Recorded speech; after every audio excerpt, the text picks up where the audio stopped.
So good day everyone. So for today's topic, what we'll be tackling about is on how to write an application letter. So application letter is one of the most important part of your application considering that it contains a lot of information, basic information about you in which your future employer will consider. So the application letter is a letter that you send along with your resume to provide information about your skills and experience. So remember that one of the aspects that most of the employers are considering when they are looking for their future employee is on how well you write or you present yourself through your letter and even through your resume.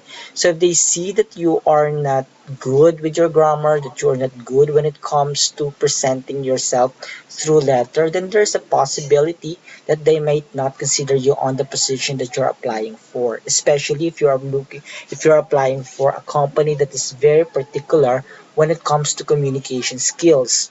So we say that we mentioned before that a letter proclaims a man. So a letter is a representation of yourself. If you write an ineffective letter or a dull letter, then that will reflect on you. That will reflect on your personality as well. Then there is a possibility that your future employer will not be considering you on the position that you are applying for. So for this lecture, I'll be sharing to you on how to write an effective application letter part by part and what are the things that are needed for you to write on the first part of your letter down to the last paragraph of your letter. So let's start now. So for the formatting, mention the job you are applying for and where you saw the job listing. An application is categorized into two. It is categorized as solicited and unsolicited application. So we talk of solicited information or solicited application, that means you have the basis where you get the information that there is a job opening on a certain position. Let's say for example, it is published on a newspaper, on a magazine, it was posted in the website, on their website, it was posted in social media, or you hear that job posting on your radio, you watch that on a television. So those are the some of media outlets where the application can be derived. Can be derived, yes. Then we have now the unsolicited letter or unsolicited application, wherein in solicited application you just go to the company without you knowing if there is really a job opening or not. You just take the chance that there's a possibility that there might be a job opening. So we call it unsolicited application.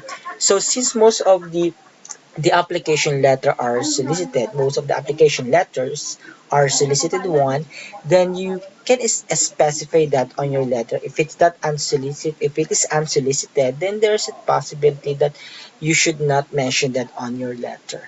So let's say for instance, it is a solicited application. So you can express it in this way. Good day. In an advertisement posted online, I read that you are in need of marketing specialists in your company. Relative to this, I would like to view my intention to apply on the said position. So on the first sentence, you already mentioned where you get the information that there is job listing, that the company is in need of a certain position. And it's followed by the position that you would like to apply for. That is very important because there could be plenty of job listing on a certain company that will help them to to to categorize where you will be put should they consider you for the position that you're applying for. Then, relative to this, I would like to view my intention to apply on the said position. There's really a need for you to specify that wants that you would like to apply for the said position. It's very important that you have to specify that on your letter. So that is the first part of your letter. Following that, is the most important one. So the next paragraph are the most important part of your letter. So remember that if there are job listings on the website or any media outlet, most of the time the company is providing what are the things that they are looking for their employee. What are those skills they look for? What are those qualities, characteristics that they are looking for their future employee? So if you think that those checklists that they have specified on their job postings suit you, then you have to specify that on your letter. However, do not copy in toto what was written on the qualities that they are looking for. So you just have to rephrase that into something that will not make them think that you just copy pasted the qualities that you are um, specifying on your letter. So be true to yourself, be honest. And this is also important because this is where you will share relevant details about your experience and your accomplishment. It doesn't have to be the replica of your resume, wherein everything that is written on your resume will be replicated on your letter. That shouldn't be the case. So you just have to select now the most important one, the most relevant ones. So let's say your qualities in general, your educational background, your if you do have your relevant experience or job experience or trainings to which you think will be your edge among your other competitors for the said position, then you can highlight those on your letter. Because if you will be specifying what was already mentioned on your resume, then there's a possibility that your one page letter will not be enough for you, and that is not advisable. So let's say, for example, on these contents, I graduated with a degree in business administration, major in marketing management, and a state university. So you mentioned that there that you are that you graduated from a certain university and you earn a certain degree. So you have to specify those. If you're if you will be just graduating, then you have to be honest that I will be graduating with a degree. Kung kailan ka gagraduate, you just have to specify that on your letter. Or if you are can just still, let's say, on your second year or third year in college, so you can specify that as well. You can say that I am a third year student in business administration or second year business administration. Then, if you do not have yet job experience that is or are related on the application that on the job that you're applying for, then you can just focus on the qualities or your traits to which you think can be considered by the employer. You really need to persuade them through your letter. But in our example here, let's assume that this person has already an experience. So he said, or she said, in my latest role as an administrative assistant at Beauty Corp, I saved my employer thousands of dollars in temp workers by implementing a self-scheduling system for the customer service reps that cut down on canceled shifts. So this person highlighted what she contributed on her previous job. Okay, and also she highlighted the qualities or the skills that she has, such as she learned web designing, timesheet coding, and perfected her Excel skills. So, on that very simple paragraph, all the things that can be highlighted are emphasized.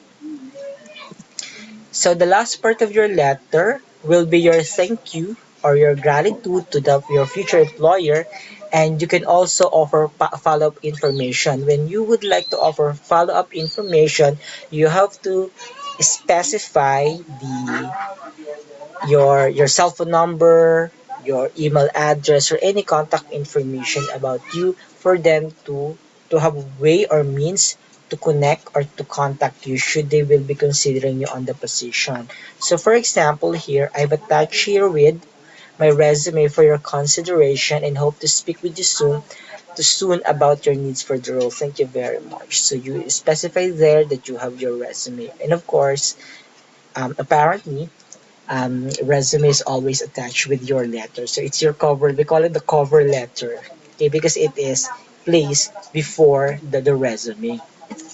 So I will be sharing you now the example letter or formatting for your letter, because formatting your letter is a very important aspect in your letter.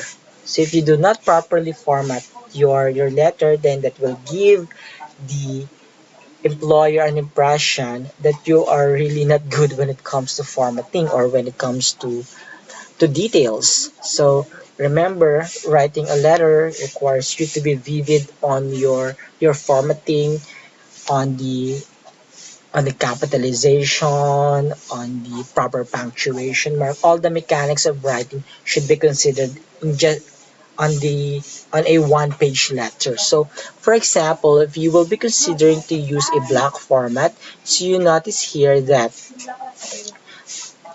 the heading is on the left side, the inside address is on the left side, while the salutation and the body of the letter are justified and not indented. The closing, the complementary close here is, and the signature as well as the name of the letter sender is on the right side. So you see how simple it is when it comes to formatting. There should not be too fancy layout for your letter. Just follow this basic formatting for your letter. So we have here did a single line space for each line. So it's single line space, and for each part, it could be one paragraph space. On this example, we use one paragraph space, but in between the date line as well as the inside address, it used, I think, two paragraph spaces. Here we use two paragraph spaces, one single paragraph space for each part of the letter. So you really see here the balancing of the content of the letter. So this is for the block format. So for the simplified, or sometimes we call it the modified block format, the same placement of the parts of the letter. However, what made it different is that the body of the letter is indented. So each paragraph of the letter is indented. Okay?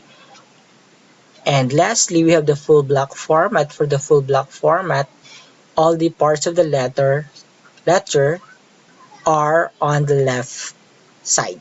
So the heading is here, two paragraph space for each part. Okay? Sometimes it is justified, the body of the letter sometimes is justified, and sometimes it is aligned left, or sometimes it's justified. So it doesn't matter. Okay, for as long as all the parts of the letter are on the left side.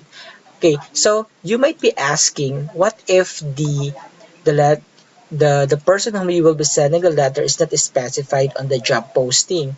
So you can remove, if you don't know the name of the person, you can remove the name of the person. Of course, do not invent. So you can just specify there human resources manager or HR manager, because obviously this is the person who will be evaluating your letter initially. So there's nothing wrong with just specifying human resources manager if and only if the person is not specified. However, if the person that you will be writing is specified, then you have to place the name of the person, and then the position of the person, where the person is working, as well as the address of the company. So those are some of the things that you have to consider if you will be writing your letter, and those are only just basic consideration to improve your letter of application or application letter. Okay, so that will be all. So thank you very much for spending your time.